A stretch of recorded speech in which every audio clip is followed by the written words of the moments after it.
So because the mind is searching for those kind of connections, it's putting them together wherever it can. Yeah, I'd like to do a book sometime on great blunders by intelligent people, because when you start looking for something, you tend to find, this wouldn't be like Simon Newcomb, the great astronomer who wrote a mathematical proof that heavier-than-air flight was impossible and published it a day before the Wright brothers took off. I'm talking about people who found a pattern in nature and wrote several scientific articles and got it accepted by a large part of the scientific community before it was generally agreed that there was no such pattern. It was all just selective perception. This happens over and over.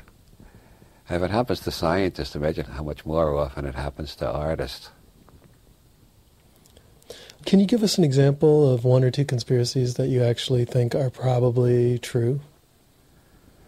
The Kennedy assassination. I've never been satisfied with the Warren Commission. None of the Kennedy assassination buffs have convinced me that they got the right explanation, but I do feel there was some fiddle-faddle going on there, especially in relation to the wounds.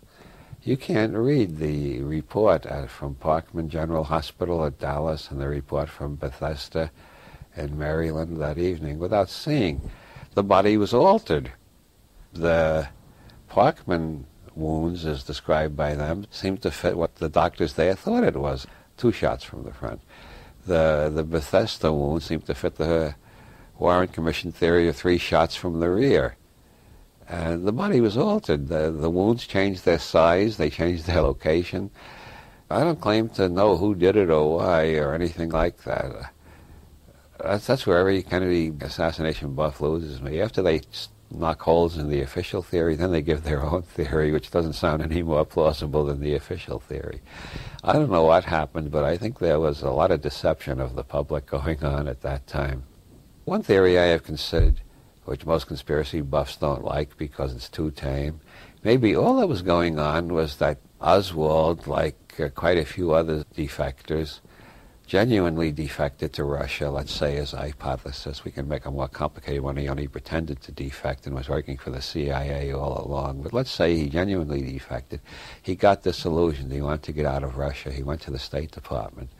They said, we'll help you get out, but in return, you got to work for us and pretend you're working for the KGB when you go back to the States.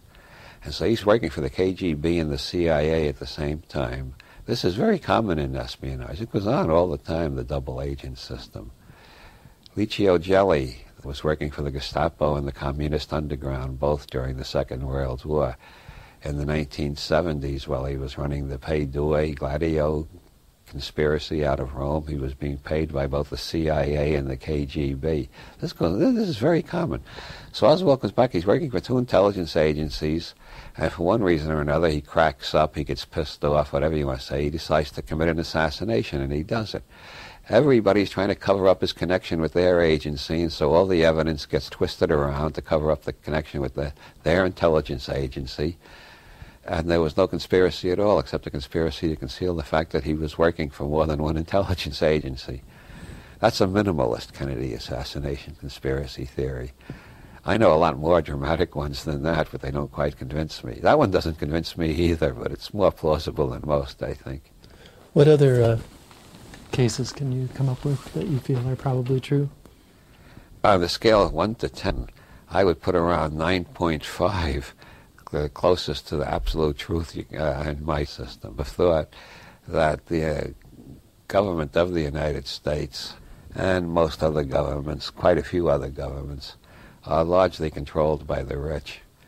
And the democratic elections do not change anything because you're offered always a choice between 2 people, or as I say these days, my latest terminology, 2 lying bastards, both of whom are in the bag to the same major corporation. So it doesn't matter which one of them you vote for, the major corporations are going to be running the government.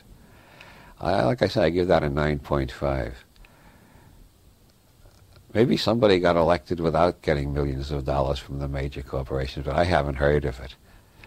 Usually the third-party candidates who don't get contributions from the big corporations, they not only don't get on the major media, but the major media mentions them only in passing to say third parties never win. That's the only thing you ever hear about third parties on television. It's about the only thing you ever read in the news. But third parties never win. That's not true. we've had several cases in American history where third parties emerged as the new second party. But they keep telling us third parties never win, and they don't let us hear what the third parties are saying because they want us to be stuck with not a choice but a dilemma, to quote John Anderson, between two guys who are both in the bag to the same major corporation. So whichever one we elect, the corporations will still be running the country.